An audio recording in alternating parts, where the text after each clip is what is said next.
वक्रतुंड महाकाय कोटिसूर्य समप्रभा निर्विघ्नं कुरु मे देवा सर्वकार्येषु सर्वदा। नमः संस्कृताय प्रिय मित्राणि। आप सभी का स्वागत है जीवीएफ के मॉडल स्कूल की तरफ से आज के प्रथम संस्कृत कक्षा में। आज सर्वप्रथम हम जानेंगे संस्कृत के बारे में और फिर आपके सिलेबस में जो संस्कृत का विषय लगा है उसको हम आगे पढ़ेंगे। सबसे पहले जानेंगे कि आज के समय में जो कुछ भ्रांतियां बन रखी है कि संस्कृत केवल पंडितों की भाषा है, संस्कृत केवल कर्मकांड की भाषा है, इसके बारे में हम जानेंगे। जैसा कि आप जानते हो, संस्कृत न केवल पूजा पाठ करने का भाषा है। आपने देखा है कि गांव में पंडित जी है, केवल वही संस्कृत जानते हैं, लेकिन ऐसा बिल्कुल भी नहीं है।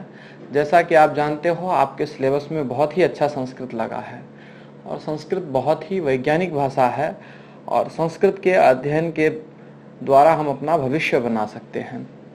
देखो, संस्कृत न केवल एक पूजा पाठ करने का है, अपितु जीवन जीने का एक माध्यम है।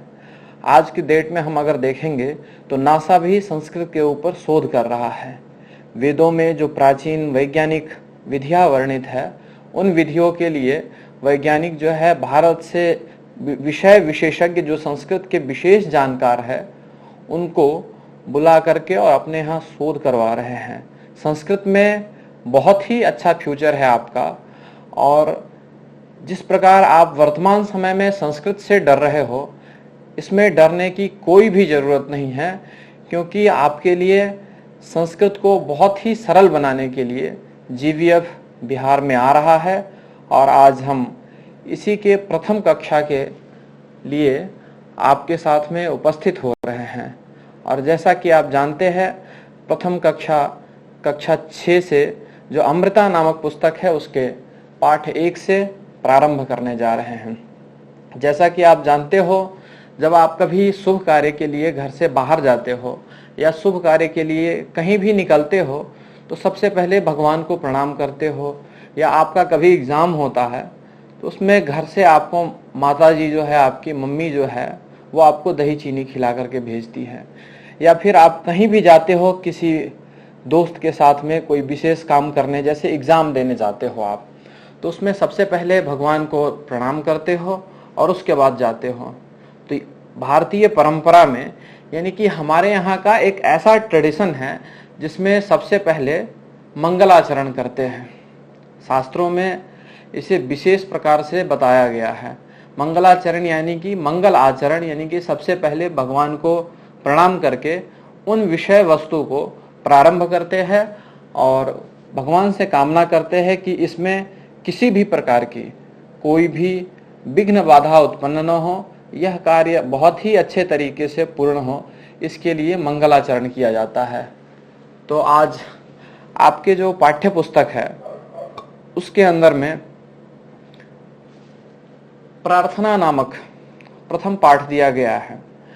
प्रार्थना, जिसका अर्थ होता है याचना करना, ईश्वर के समक्ष आकर के हम लोग प्रार्थना करते हैं कि हमें सद्बुद्धि प्रदान करे और हम जो कार्य करने जा रहे हैं, यानी कि जो विषय पढ़ने जा रहे हैं, उन विषयों को बहुत ही सरलता से और बहुत ही अच्छे तरीके से समझ सके। इसके लिए हम प्रार्थना करते हैं कि जो भी हमारे उपास्य देव है उनसे ऐसा प्रे करते हैं, इंग्लिश में अगर आप कह लो तो, और उनसे ऐसा मानते हैं कि हे भगवान, हमारे जो भी उद्देश्य है उन उद्देश्यों की आप पूर्ति करें निर्विघ्नता पूर्वक। इसके निमित्त प्रार्थना हम लोग करते हैं। यह परंपरा बहुत ही प्राचीन रही है और जैसा कि आप सभी जानते हो, कोई भी कार्य करने से पूर्व ही प्रार्थना होता है। जैसे आप स्कूल में आते हो, स्कूल में सबसे पहले क्या होता है, आप सभी जानते हो कि सबसे पहले प्रार्थना होती है और उसी प्रार्थना से यह पाठ प्रारंभ हो रहा है।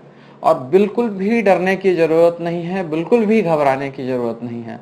संस्कृत को लेकर के आपके मन में ऐसा लग रहा है कि यह एक बहुत ही भारी भरकम कठिन भाषा है, ऐसा बिल्कुल भी नहीं है। जैसे हम सामान्यतया बात कर रहे हैं वैसे ही बात करेंगे और धीरे धीरे आप भी इस विषय को बहुत ही अच्छे से समझ जाओगे। कोई कठिन भाषा नहीं है, बहुत यह सरल भाषा है और सामान्य बोल चाल की भाषा में आप इसे बोल सकोगे। देखो, जैसे अभी आपका ये स्थिति है कि मम नाम केशवः, मेरा नाम केशव है, भवतः नाम किम, आपका नाम क्या है, यह किसी से आप नहीं पूछ सकते हो। या यह कोई दोस्त आपका जो संस्कृत का थोड़ा भी जानकार है और आपसे पूछता है तो आप उसको बता नहीं पाते हो। लेकिन यह जो जीवीएफ आपके समक्ष स्कूल लेके आ रहा है, यह ऑनलाइन के माध्यम से, यह संस्कृत को बहुत ही सरल और सामान्य तरीके से आपको पढ़ाएगा। और जो भी संस्कृत को लेकर के कठिनता का आपके मन में भाव बना हुआ है कि संस्कृत बहुत ही कठिन भाषा है, इसको समझने में बहुत प्रकार की समस्याएं आ सकती है, इन सभी को दूर कर देगा। और आपको बिल्कुल भी परेशान नहीं होना है। हम बहुत ही आसानी से और बहुत ही सामान्यतया, जिसमें आपको कोई भी स्ट्रेस नहीं लेना है, जो भी संस्कृत का आप स्कूल में सिलेबस नहीं कवर कर पाए हो उसको लेकर के बिल्कुल भी चिंता नहीं करनी है। हम यहाँ पे संस्कृत के एक एक शब्दों का अर्थ आपको बताएंगे। और चलिए हम लोग शुरू करते हैं आज के इस शुभारंभ से। जैसा कि आप देख रहे हो, प्रथम पाठ है प्रार्थना। इस चित्र से भी ज्ञात होता है कि सभी बच्चे जो है प्रेयर कर रहे हैं। और प्रार्थना, यह जो संस्कृत शब्द है, प्रार्थना यह जो संस्कृत शब्द है, इसका अर्थ ही है ईश्वर के प्रति नमन करना और उनसे अपनी कामनाओं की पूर्ति हेतु प्रार्थना करना। और जैसा कि आपके पाठ्य पुस्तक में प्रथम श्लोक में दिया गया है, इसको हम लोग सबसे पहले इसका उच्चारण करेंगे, क्योंकि जब तक अच्छे से उच्चारण नहीं कर पाएंगे तब तक उसका अर्थ समझना बहुत ही कठिन है। जब हम अच्छे से उच्चारण कर लेंगे तो उसके अर्थों को भी समझ लेंगे। जैसे कि हम किसी लैंग्वेज को बोलना शुरू कर देते हैं तो धीरे धीरे उनके अर्थों को, उनके मीनिंग्स को बहुत ही अच्छे तरीके से समझने लगते हैं। तो हम लोग संस्कृत के श्लोकों का सर्वप्रथम उच्चारण करेंगे और फिर उनके जो अर्थ है, भावार्थ है, उनको जानेंगे। यह श्लोक बहुत ही पुराना श्लोक है, चिर परिचित श्लोक है, आप सभी इस श्लोक से परिचित होंगे। और आपका जो यह प्रार्थना का प्रथम पाठ है, यह 2 पद्यों में विभक्त है, 2 श्लोकों में विभक्त है, जिसमें प्रथम श्लोक है जो आप पहले से ही परिचित हैं। पहले हम इसका उच्चारण करेंगे और फिर आप भी इसका उच्चारण का कोशिश करिएगा। त्वमेव माता च पिता त्वमेव, त्वमेव बन्धो च सखा त्वमेव, त्वमेव वेद्या द्रविणं त्वमेव, त्वमेव सर्वं मम देव देव। त्वमेव माता च पिता त्वमेव, त्वमेव बन्धुश्च सखा त्वमेव, त्वमेव वेद्या द्रविणं त्वमेव, त्वमेव सर्वं मम देव देव। इस प्रकार से आपको भी उच्चारण करने की कोशिश करनी चाहिए। चलते हैं हम लोग अगले पद्य की ओर, देखते हैं।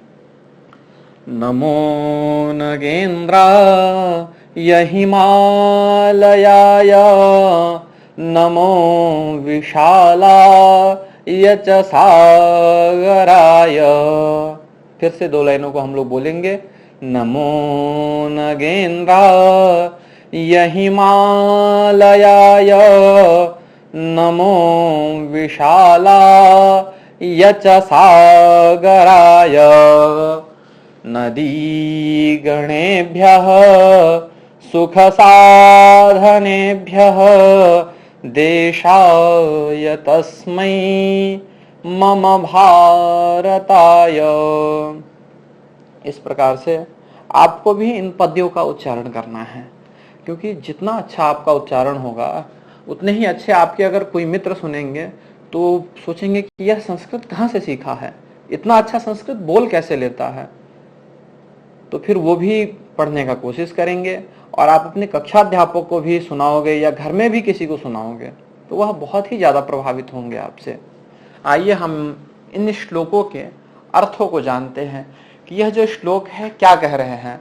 देखो, यह श्लोक बहुत ही चिरपरिचित श्लोक है, परंतु आज भी आप इनके कुछ शब्दों के अर्थ नहीं जानते हो।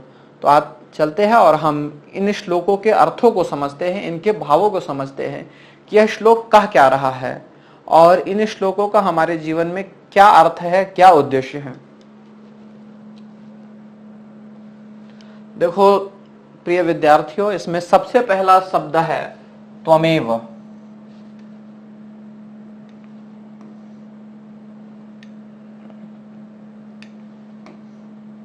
सबसे पहला शब्द है त्वमेव। आप इस प्रार्थना को बहुत ही पहले से कर रहे होगे, बचपन से ही स्कूलों में जाते होगे तो त्वमेव माता च पिता त्वमेव बंधु च सखा त्वमेव विद्या द्रविणम त्वमेव सर्वम मम देव देव पढ़ते तो हो। लेकिन त्वमेव इस शब्द का अर्थ क्या है? देखो, इस शब्द का अर्थ हम देखेंगे तो दो शब्दों से मिलकर के बना है, संस्कृत के त्वम प्लस एव, इन दोनों शब्दों से मिलकर के बना है त्वमेव, जिसका अर्थ होता है तुम ही। जिसका अर्थ क्या होता है? तुम ही। अगला शब्द देखेंगे माता। जैसा कि हम सभी जानते हैं, माता जो आप माता जी बोलते हो या मम्मी बोलते हो या माँ बोलते हो, इन सभी का संस्कृत शब्द है माता। यानी कि ऐसा श्लोक में कहा जा रहा है कि त्वमेव माता, अर्थात त्वमेव इस शब्द का अर्थ हुआ तुम ही माता हो। ठीक है। अगला देखेंगे, यहां शब्द दिया है च। इस शब्द का क्या अर्थ आप समझते हो? च इस शब्द का अर्थ होता है और।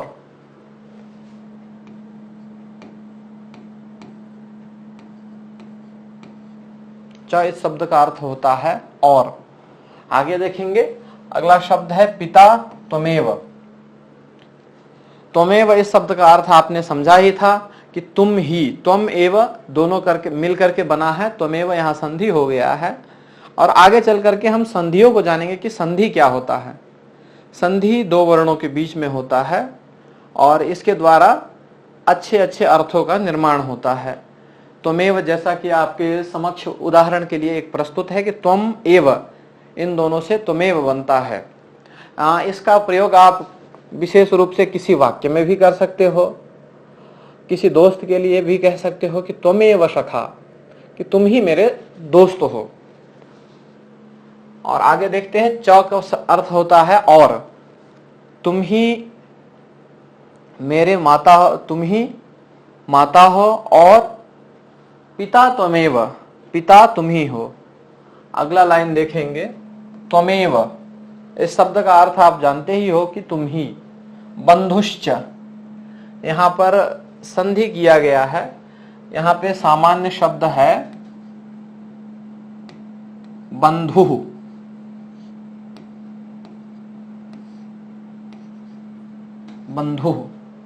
बंधु च, ऐसा इसका संधि विच्छेद है। जब हम इसको संधि कर देंगे तो वो हो जाएगा बंधुश्च, जैसा कि आप यहां देख रहे हो।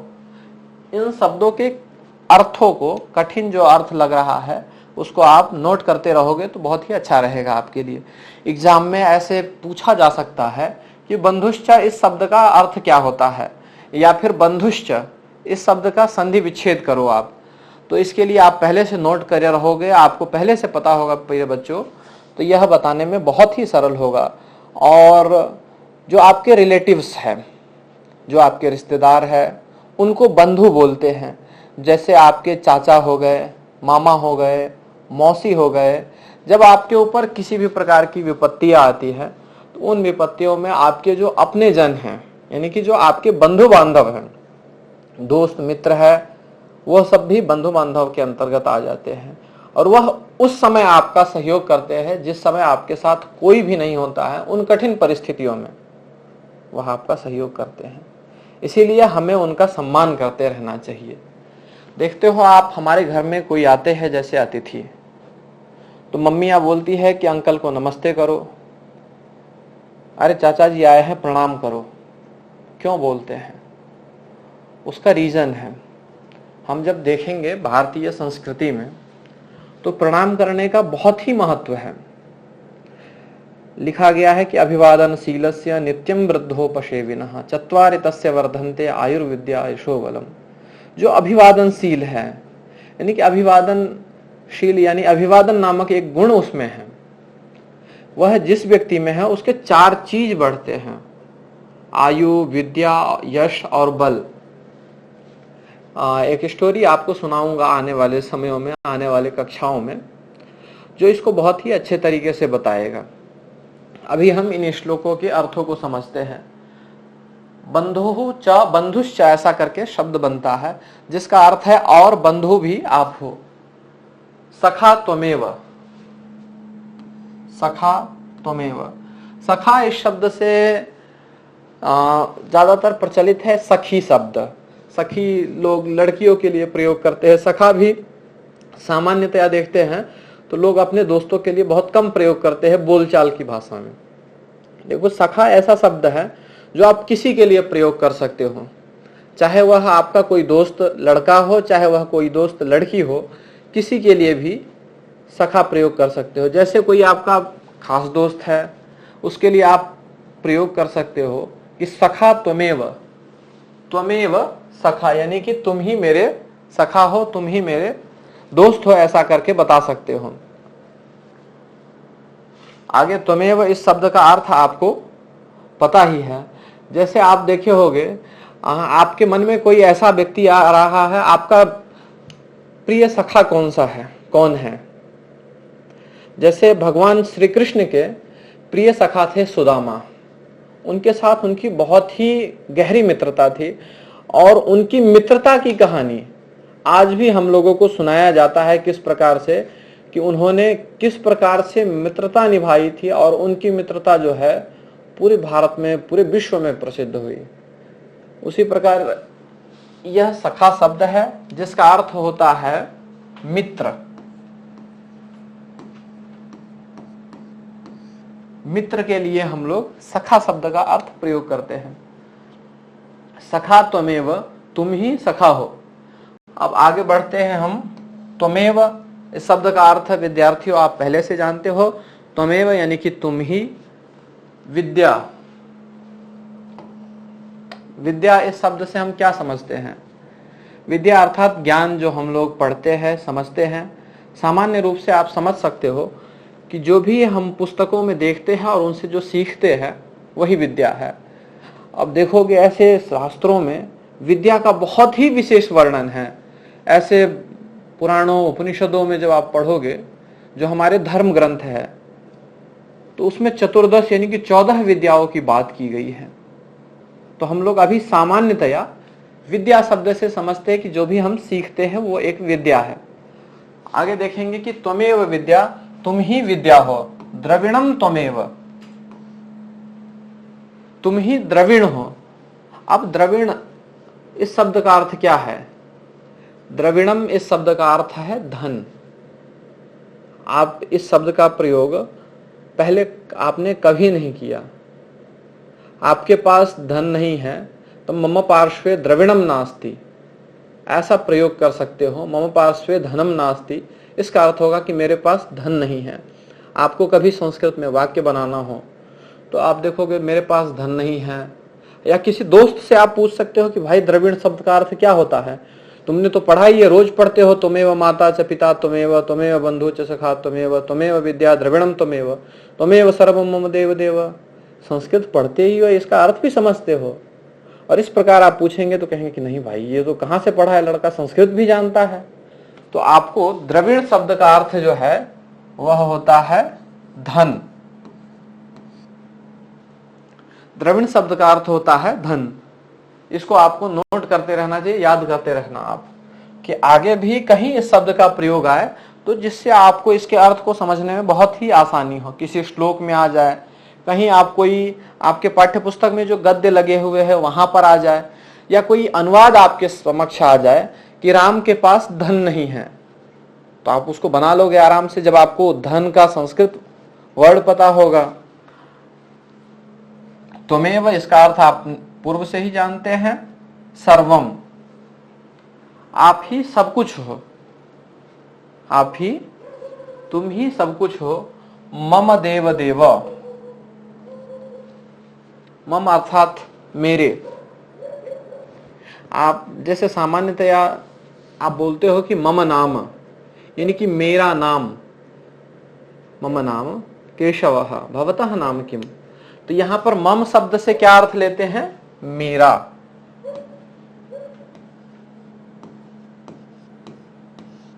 मम शब्द का अर्थ हमें समझना है मेरा, ठीक है। त्वमेव सर्वम मम देव देव, देव इस शब्द से लेना है कि आपके जो भी उपास्य है, हे परमेश्वर, या फिर जो भी देवी है, भगवती सरस्वती से आप कह सकते हो कि हे परमेश्वरी, हे भगवती, आप ही मेरे लिए सब कुछ हो, आप मुझे सद्बुद्धि प्रदान करो, आप हमारा मार्गदर्शन प्रदान करो। आपके जो भी कोई उपास्य देव है, यह किसी भगवान न शिव के लिए है, न राम के लिए है, न सरस्वती के लिए है, कोई भी आपके उपास्य देव हो जिनको आप मानते हो, हनुमान जी को मानते हो, राम जी को मानते हो, उनको किसी से भी आप यह कोई भी भगवान के सामने ऐसा जाकर के आप प्रार्थना कर सकते हो। किसी भी मंदिर में भी जाते हो तो हाथ जोड़ करके यह प्रार्थना कर सकते हो कि आप ही मेरे सब कुछ हैं, इसलिए आप मुझे सद्बुद्धि प्रदान करें और सद्मार्ग प्रदान करें।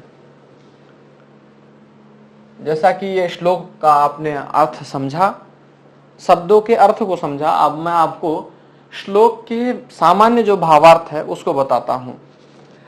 देखो, सबसे पहले तो श्लोक का उच्चारण आप लोग सही से कर लेना, और अपने कक्षाध्यापक है या फिर मम्मी पापा किसी को भी सुनाना, और फिर इसके अर्थों को बताओगे तो वह काफी ज्यादा प्रभावित होंगे। और जब एग्जाम्स में भी आपके यह आएंगे तो बहुत ही आराम से, आप जब इतना आपको पता होगा तो सामान्यतया आप बता दोगे। बहुत ही कठिन विषय नहीं है, बहुत ही सामान्य विषय है।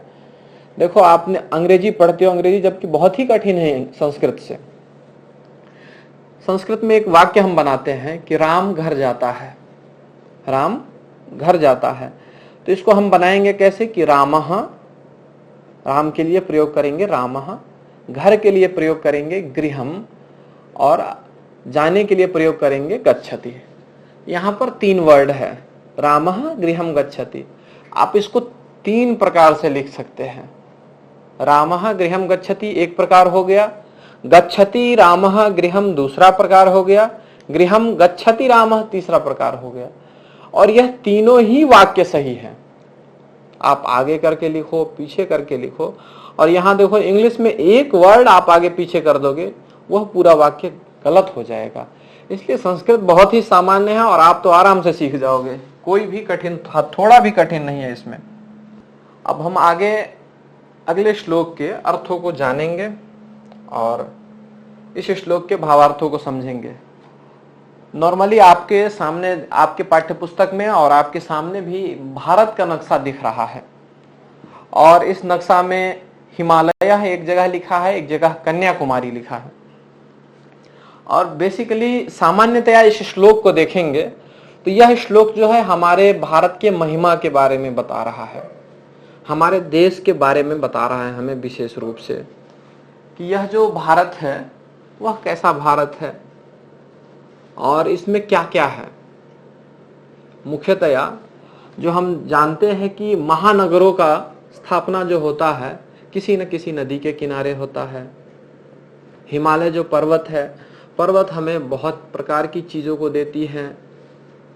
जैसे गंगा को ही आप ले लो, गंगा कहाँ से आई है? वह भी हिमालय से ही आई है, वह भी पर्वत से ही आई है। तो इसीलिए यह जो पर्वत है और नदी है हमें बहुत सारी चीजें देती है। आप सागर के बारे में आपने सुना होगा, वह किस प्रकार का है, हिमालय किस प्रकार का है, नदी किस प्रकार की है, और हमारा देश, उनके बारे में इस श्लोकों में सामान्यतया बताया गया है। हिमालय एक शब्द है जिसका अर्थ होता है बर्फ का घर। इसका अगर हम संधि विच्छेद करेंगे, यह 2 शब्द मिलकर के बना है, हिम प्लस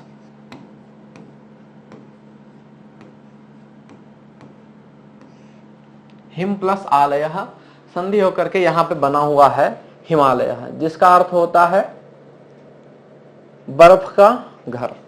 हिम अर्थात होता है बर्फ और आलय मतलब होता है घर। जैसे आप इसका और इन संधियों का सामान्य अर्थ आप लगा सकते हो। इन दोनों पदों में दीर्घ संधि है।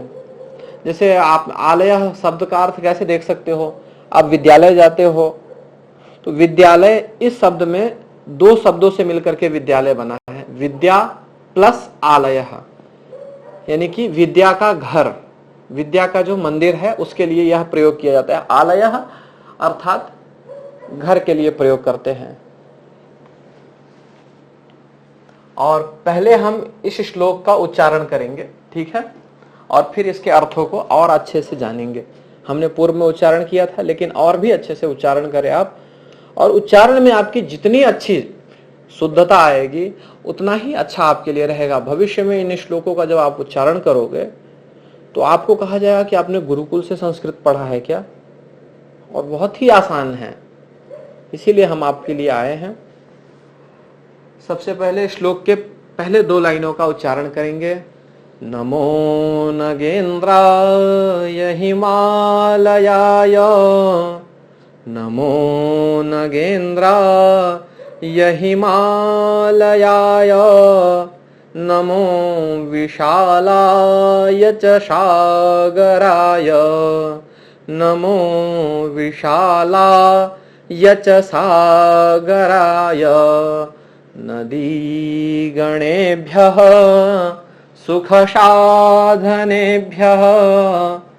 नदीगणेभ्यः सुखसाधनेभ्यः, देशाय तस्मै मम भारताय, देशाय तस्मै मम भारताय। देखिए, इसके सामान्य शब्दार्थों को पहले हम जानेंगे और फिर इसमें विशेष जो गूढ़ अर्थ छुपे हुए हैं उनको भी हम आपको बताएंगे। देखो, इसमें सबसे पहले है नमो शब्द। नमो शब्द आपने सुना होगा। नमो शब्द मोदी जी के लिए बहुत ही प्रचलित है। नमो नमो ऐसा करके, मोदी मोदी करके ऐसा करके चलता है, लेकिन नमो शब्द का अर्थ यहाँ होता है मोदी नहीं। नमो शब्द का अर्थ है नमस्कार, नमः, रामाय नमः, देवाय नमः। यहाँ कह रहे हैं कि नगेंद्राय। नमो शब्द का अर्थ है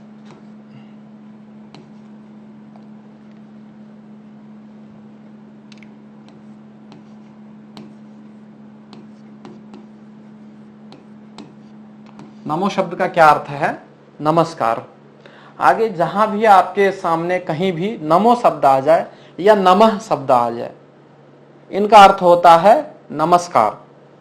आप ये ध्यान रखना, क्योंकि आगे आपके एक और जगह पे नमो शब्द आया है, वहां पे अर्थ को समझने के लिए होगा अच्छा, या यह आपके आगे आने वाले 12th तक के लिए और ग्रेजुएशन फ्यूचर हर जगह के लिए अच्छा रहेगा। शब्दों का आप जितना ज्यादा संचय कर पाओगे, जितना ज्यादा शब्दों का भंडार आपके पास रहेगा, उतने ही अच्छे से आप बता पाओगे। आपने कई सारे स्तुतियां भी सुने होंगे, नमो नमो दुर्गे दुखहरणी। नमस्कार है हे दुर्गा दुख को हरने वाली, ऐसा करके कई जगह जहां नमो या नमः प्रयोग का शब्द आया है। रामाय नमः, गणेशाय नमः, गंगणपतये नमः। आपने हमेशा सुना होगा पंडित जी बोलते हैं कि गंगणपतये नमः, तो यहां पर होता है कि गणेश के लिए, गणेश को नमस्कार है। तो नमः, नमो शब्द का अर्थ होता है नमस्कार। नगेंद्राय, नगेंद्र शब्द का अर्थ क्या है अब हम देखते हैं। तो नगेंद्र कहते हैं पर्वतों के राजा। क्यों? पर्वतों का राजा कौन है? नगेंद्र शब्द किसके लिए प्रयोग करते हैं? पर्वतराज के लिए। और पर्वतों का राजा कौन है? तो वह है ये हिमालय।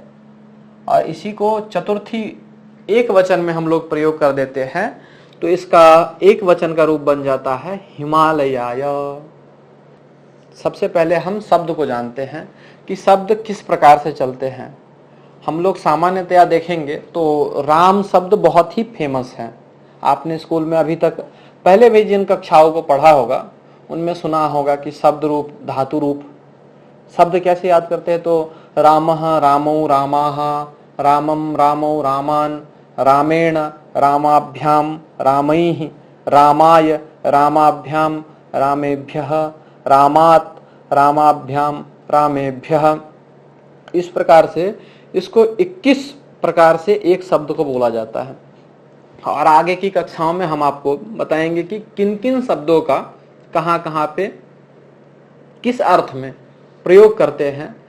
तो यहाँ पर चतुर्थी हिमालयाय जो शब्द बनता है वह चतुर्थी में, अजंत शब्द में चतुर्थी में एक वचन में बनता है। यह जो नगेंद्राय शब्द है वह भी चतुर्थी के एक वचन में बनता है। तो नमो नगेंद्राय हिमालयाय, नगेंद्र शब्द प्रयोग किया गया है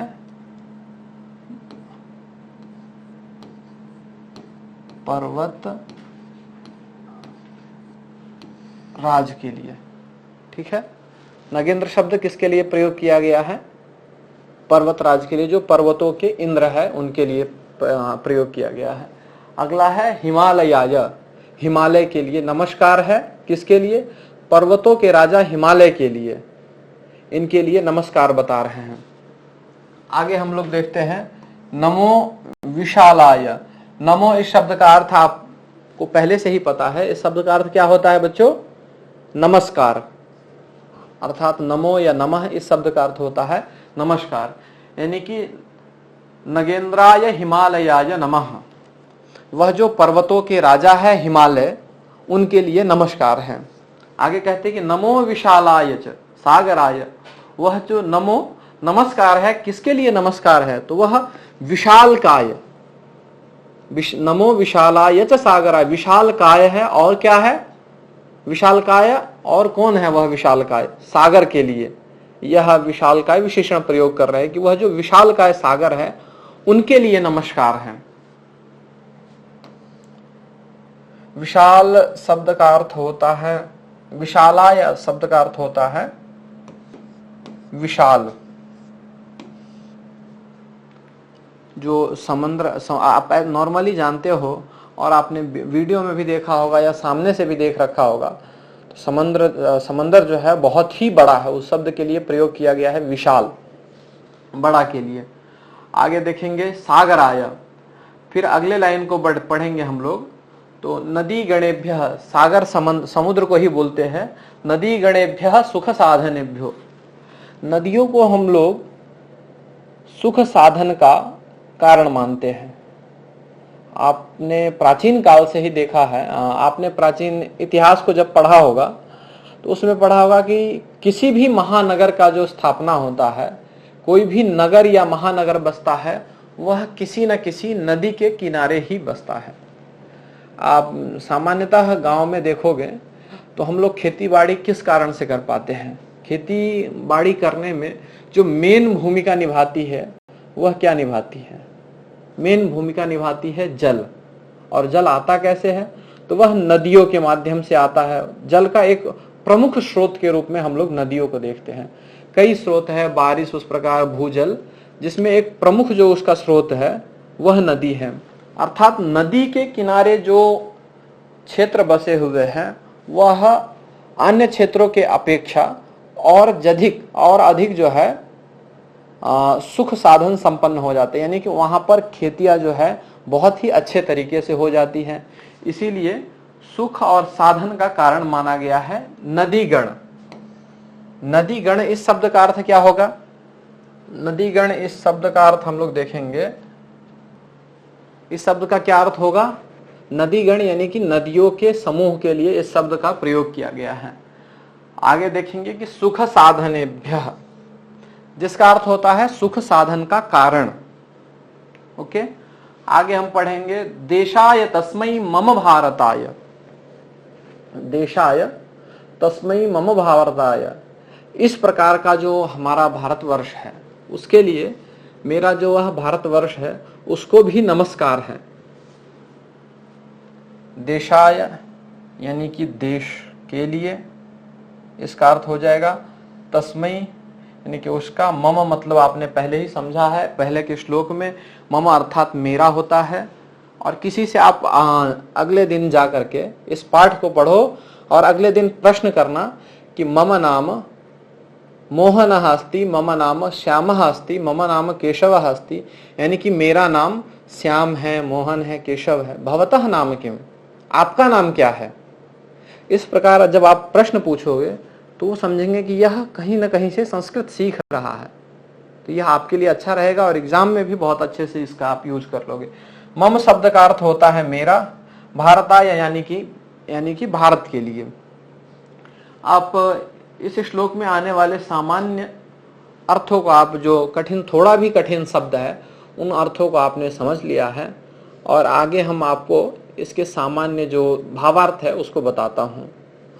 कहते हैं कि नमो नगेंद्राय हिमालयाय, नमस्कार है पर्वतराज हिमालय के लिए, नमस्कार है विशालकाय सागर के लिए, नदी गणेभ्यः सुख साधनेभ्यः, नदी गणों के लिए नमस्कार है जो सुख साधन के कारणभूत है। देशाय तस्मै मम भारताय, उस प्रकार के देश जो हमारा जो भारत है उसके लिए उसको नमस्कार है। इन श्लोकों के हम सामान्य अर्थों को हमने समझा। अब हम आगे आपके पाठ्य पुस्तक में जो अभ्यास प्रश्न हैं इनके ओर बढ़ेंगे। जो मैंने आपको शब्दों का अर्थ बताया है वही सामान्य शब्दार्थ है यहाँ पे आपके पाठ्य पुस्तक में भी दिए हुए हैं। आप चाहो तो बहुत ही सामान्य तरीके से उसको नोट कर सकते हो। जैसे त्वमेव शब्द का अर्थ मैंने बताया तुम ही, उसको आप नोट कर सकते हो। च शब्द का अर्थ बताया और, बंधु शब्द का अर्थ संबंधी बताया, सखा का मित्र। इसी प्रकार से सारा शब्द वही है, इसको आप आराम से नोट कर सकते हो। आगे हम अभ्यास प्रश्न में आते हैं। यह कुछ प्रश्न जो है आपके अध्यापक जो है कभी इन पाठों को पढ़ाया होगा तो आपने ध्यान नहीं दिया होगा, मौखिक रूप से इनको पूछना होता है। यदि नहीं भी पूछा है तो आपको बिल्कुल भी परेशान नहीं होना है। इन शब्दों को मैं बहुत ही सामान्य तरीके से बता रहा हूं, इन शब्दों के अर्थ बताना है। और अगर आपने थोड़ा भी ध्यान दिया तो द्रविड़म, इसका अर्थ मैंने आपको पूर्व में ही बताया है। द्रविड़म शब्द का अर्थ क्या होता है आप बताने की कोशिश करो, मैं आपको इसका अर्थ भी बताऊंगा अभी। सखा शब्द है, इसका भी अर्थ आप बताने की कोशिश करना। विशालाय नगेंद्राय मम, यहां पर 5 शब्द दिए हुए हैं। इन 5 शब्दों के अर्थ को आपको बताना है। सबसे पहला शब्द क्या है? द्रविणम। द्रविणम का प्रयोग कहां आया था? त्वमेव विद्या द्रविणम त्वमेव, तुम ही विद्या हो, द्रविण भी तुम हो। आजकल हम जानते हैं कि हम लोग पढ़ते क्यों हैं कि आगे चल के नौकरी करेंगे, पैसा कमाएंगे। जब खूब सारा पैसा कमाएंगे तो फिर बहुत सारी अच्छी अच्छी गाड़ियां लेंगे, अच्छा मकान बनाएंगे, अच्छे अच्छे जगह घूमने जाएंगे, इसीलिए पढ़ते हैं ना। तो पैसा से धन कमाने के लिए, तो यहां पर द्रविड़ शब्द है, विद्या से धन कमाने के लिए पढ़ रहे हैं आप, तो द्रविड़ शब्द दे दिया गया है पहले ही कि आप भगवान को आप पहले ही कह देते हैं कि सब कुछ आप है, सब आपके भरोसे है, इसलिए आप हमें सही मार्गदर्शन करें, सही रास्ते पे चलाए, जिससे हम इन सब चीजों को प्राप्त कर सके, हम अपने माता पिता को प्राउड फील करवा सके। हम जब अच्छे से पढ़ लेंगे तो माता पिता हमारे ऊपर गौरवान्वित होंगे। जब आप कहीं IAS बन जाते हैं, डॉक्टर बन जाते हैं, इंजीनियर बन जाते हैं या अध्यापक बन जाते हैं तो समाज में आपके माता पिता की प्रतिष्ठा बढ़ जाती है, आपके बंधु बांधवों की प्रतिष्ठा बढ़ जाती है। आपके जो दोस्त कहते हैं कि मेरा दोस्त IAS अधिकारी है, मेरा दोस्त अध्यापक है, मेरा दोस्त इंजीनियर है, मेरा दोस्त फौज में है, तो उनकी इज्जत बढ़ती है। द्रविणम इस शब्द का अर्थ होता है धन। सखा अगला शब्द है जिसका अर्थ मैंने बताया था, मित्र के लिए प्रयोग करते हैं। आपका कोई मित्र होगा, बेस्ट फ्रेंड होगा कोई, उनके लिए आपका प्रयोग कर सकते हो कि तुम मम सखा अस्ति, तुम मेरे सखा हो।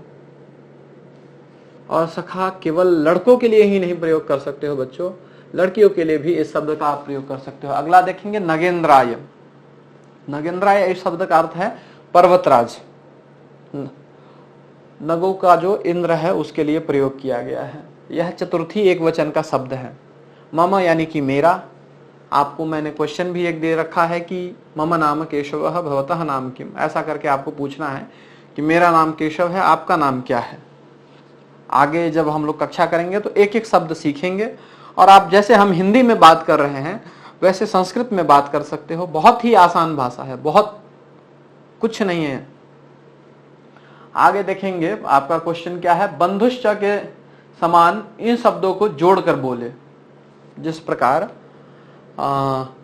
बंधुश्च शब्द आया है, त्वमेव बंधुश्च सखा त्वमेव, तो वहां पर जो यह बंधुश्च है इसी शब्द के तरह आपको पहले ही बताया था कि बंधुश्च इस शब्द का संधि विच्छेद करेंगे तो बंधु प्लस च बनेगा, तो उसको फिर संधि कर देंगे तो वहां पर क्या बन जाएगा, बंधुश्च है। यह विसर्ग संधि का एक प्रयोग है जो अब आगे पढ़ोगे तो उदाहरण के रूप में आपको मिलेगा। आपको धीरे धीरे याद भी रखना है कि बंधुश्च जहां पर यह विसर्ग लगा है वह लगभग सारी विसर्ग संधि का ही प्रयोग है। तो बंधुश्च यहां पर आपके सामने लिखा हुआ है, हरिः च लोकः च पुनः च अजः चरति। आप पहले खुद से इसको बोलने का कोशिश करो कि जैसे बंधु प्लस च है तो उसका बंधुश्च हो गया, तो हरिः प्लस च इसका क्या होगा, हरिश्च बन जाएगा।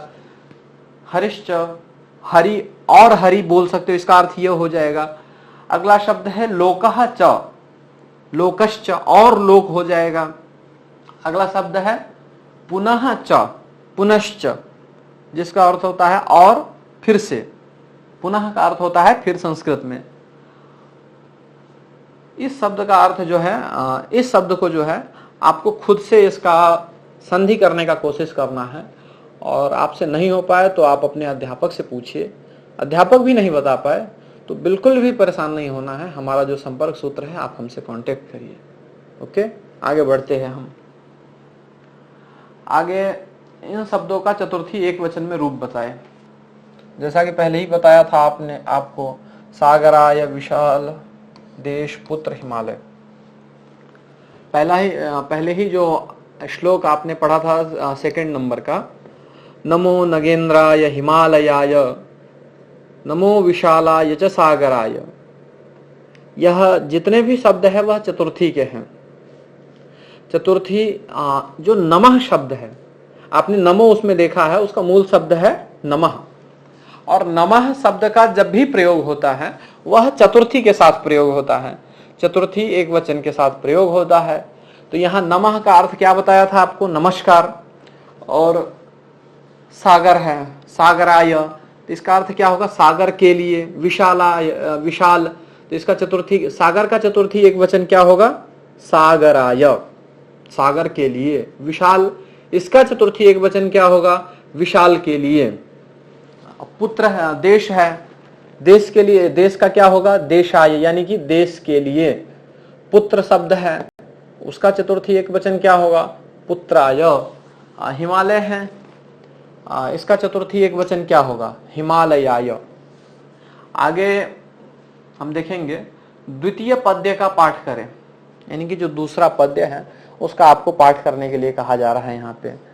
तो एक बार आप कोशिश करेंगे बोलने का, नमो नगेंद्राय हिमालयाय नमो विशालाय च सागराय नदी गणेभ्यः सुख साधनेभ्यः देशाय तस्मै मम भारताय।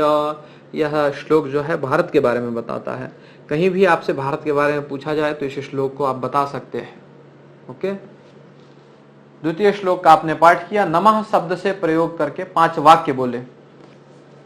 5 वाक्य ऐसा बनाना है जिनमें नमः प्रयोग करना है, और बहुत ही सरल वाक्य है बच्चों, आप जानते हो, कोशिश करो बताने का। नमः, जिसमें आप देखोगे अभी जितना भी आपने शब्द देखा है, विशालाय, सागराय, देशाय, पुत्राय, रामाय, गणेशाय, इन शब्दों में नमः खाली जोड़ दोगे। देशाय नमः, देश के लिए नमस्कार है। रामाय नमः, राम के लिए नमस्कार है। गणेशाय नमः, गणेश के लिए नमस्कार है। तो इस प्रकार से 2, 4, 5 शब्दों का निर्माण आप खुद से करो और नोटबुक में नोट करो इसको, और अपने कक्षा अध्यापक को दिखाओ। आगे हम लोग बढ़ते हैं।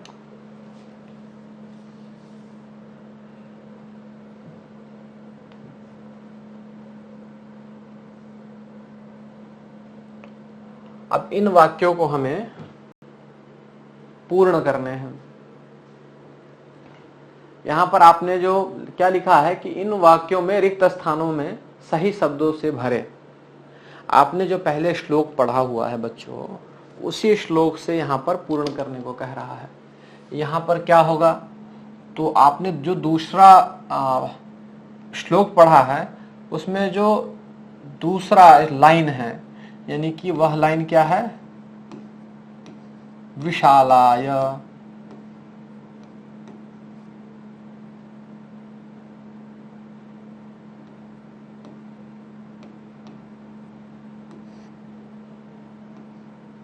विशालाय, नमो विशालाय च सागराय।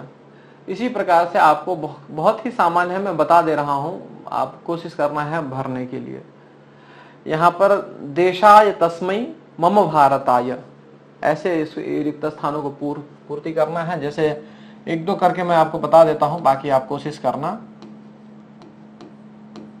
देशाय तस्मै मम, देशाय तस्मै मम भारताय। अब यहां सर्वम मम देव देव लिखा हुआ है, तो यहां क्या पूर्ति करना है, आपने पहला श्लोक पढ़ा है उसमें यह लास्ट लाइन है कि त्वमेव,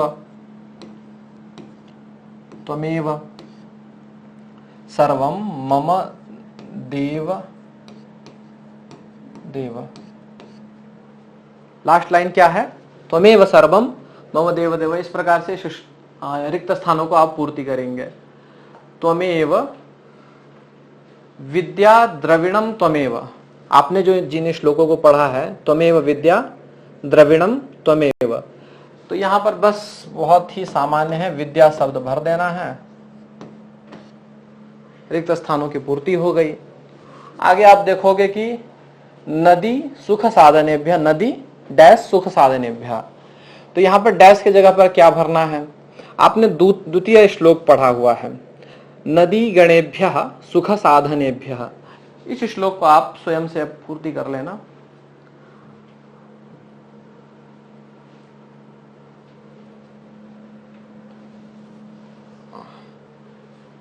आगे जो है निम्नलिखित वाक्यों को 2 बार लिखें। इन वाक्यों को 2 बार लिखना है, वो आप स्वयं से कर सकते हो, कुछ नहीं करना है। तुम ही मेरे पिता हो, तुम मम पितासी, मैं ही पुत्र हूं, अहमेव पुत्रमस्मि। तो इन सामान्य वाक्य हैं, इनको आपको लिख लेना है। आगे इन शब्दों से वाक्य बनाना है, जो अभी हम लोग वाक्य थोड़ा बनाते हैं। और धीरे धीरे संस्कृत के वाक्य जो निर्माण है, जो कारक शब्द है, कुछ संधि विच्छेद है, कुछ संधि शब्द है, कुछ सामान्य ऐसे शब्द है जिनके अर्थों को हम जानेंगे, और बहुत ही सरल है, सरल तरीके से आप समझ जाओगे। ये द्रविणम, द्रविणम का अर्थ आपने क्या समझा था, द्रविणम इस शब्द का अर्थ है धन। आप सामान्यतया किसी दोस्त से कह सकते हो कि आपके पास पैसे नहीं है। दोस्त नॉर्मली क्या करते हैं कि भाई कुछ पार्टी कर, कहते हैं कि भाई कुछ खिलाओ पिलाओ। तो आप संस्कृत में उसे बोल सकते हो कि मम पार्श्वे द्रविणम नास्ति, मेरे पास धन नहीं है, ऐसा आप बता सकते हो द्रविणम शब्द को लेकर के। तस्मै, तस्मै इस शब्द का अर्थ आपने क्या जाना था, इसको आपको स्वयं से करना है, नहीं समझ में आया अध्यापक से पूछो, और वहां भी नहीं आपको उत्तर मिल पाए तो आप हमारे संपर्क से कांटेक्ट करो। मम शब्द है नदी गणेभ्यः सखा, इसी प्रकार से मम शब्द है। मम शब्द के लिए आपको मैंने एक क्वेश्चन भी बता रखा है, मम नाम केशवः। आप किसी दोस्त से पूछ सकते हो कि मम नाम मोहनः भवतः नाम किम, यानी कि मेरा नाम मोहन है, आपका नाम क्या है। तो यह बहुत ही सामान्य है, और ऐसे धीरे धीरे करके बोल चाल की भाषा में आप संस्कृत जानना सीख जाओगे, बोलना सीख जाओगे। नदी गणेभ्यः सखा, बाकी इन वाक्यों को जो है स्वयं से आप बनाने की कोशिश करो। सखा किसी मित्र के लिए आप प्रयोग कर सकते हो, और नदीगण यानी कि नदियों के समूह के लिए प्रयोग कर सकते हो। नहीं आए तो आप अपने अध्यापक से पूछो, अध्यापक भी ना बता पाए तो आप हमसे बिल्कुल निस्संदेह सामान्यतया कांटेक्ट करो, कोई भी दिक्कत नहीं है। जो भी आपके डाउट्स हैं उन सभी डाउट्स को हम क्लियर करेंगे। आगे देखते हैं, भारत की विशेषताओं पर 5 वाक्य हिंदी में लिखें। आपने जो द्वितीय पद्य पढ़ा है प्रिय बच्चों, उसमें भारत के विशेषता के बारे में बताया गया है और सामान्यतया अपने देश के बारे में जो भी आप 5 विशेषता जानते हो अपने देश की, उनको आपको लिखना है। ओके, आगे बढ़ते हैं। आपने अपने स्मरण से कोई श्लोक लिखे जो इस पाठ से भिन्न हो। आपको पूर्व से कोई श्लोक याद हो, जैसे आपने सुना होगा, विद्या ददाति विनयम विनयाद्याति पात्रताम पात्रात्वा धनमाप्नोति धनात् धर्मम ततः सुखम। या फिर संस्कृत का कोई भी श्लोक सुना होगा, जैसे पूजा पाठ में ही कहीं गांव में होता होगा या घर में मम्मी पूजा करती होगी, तो कर्पूर गौरम करुणावतारम संसार सारम भुजगेंद्रहारम सदा वसंतम हृदयारविंदे भवम भवानी सहितम नमामि। इस प्रकार से जो भी श्लोक आपको कोई याद है उसको आप लिखो। अब हमें इन वर्णों का इनका सुमेल करना है, किसके साथ कौन मिल रहा है। ठीक है, हिम प्लस आलय है, इसमें आपको पहले भी मैंने संधि एक बताई थी, दीर्घ संधि होता है और इसका अर्थ बताया था बर्फ का घर। आलय शब्द का अर्थ है घर। जैसे आप देखोगे विद्यालय, विद्या का घर, तो इसका हिमालय, इसका अर्थ क्या, संधि क्या हो गया, हिमालय। नग प्लस इंद्र, यहां हो जाएगा नगेंद्र। नगेंद्र शब्द का अर्थ क्या बताया था आपको, पर्वत राज, यानी कि जो पर्वतों का राजा है वह कौन है, हिमालय। आपने पहले एक कहानी सुना होगा शिव और पार्वती का, उसमें पर्वतराज की पुत्री पार्वती, ऐसा शब्द का प्रयोग आया है। पर्वतराज किसके लिए प्रयुक्त होता है, यानी कि हिमालय, हिमालय वह पर्वतों का राजा है, तो पर्वतराज शब्द प्रयोग किया गया हिमालय, जिसका संस्कृत में है नगेंद्र। नगेंद्र का अर्थ है पर्वतराज। अगला शब्द है भरतः। इससे क्या हुआ है, भारत से अपना हमारे देश का नाम किससे पड़ा हुआ है, भारत से भारतम नाम पड़ा हुआ है। अगला शब्द है सगरह, इसका सुमेल यहां होगा सागरह से। सगर जो थे उनके जो पूर्वज आए, उन्होंने खोद खोद करके समुद्र को बनाया, उससे उस शब्द का नाम पड़ा सागर। आगे लिखा है रामः च, यानी कि आपको एक शब्द बताया था बंधुश्च, आपके जो प्रार्थना में भी आया था, बंधुश्च और बंधुओं के लिए प्रयुक्त होता है, तो रामः च यानी कि और राम, इसके लिए प्रयोग करते हैं। इस प्रकार से आप भी सुमेल कर सकते हो और हम आगे बढ़ते हैं। इसी के साथ आपका यह पाठ आज समाप्त होता है।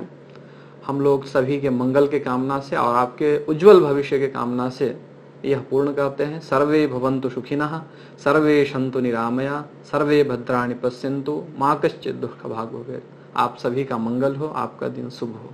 धन्यवाद।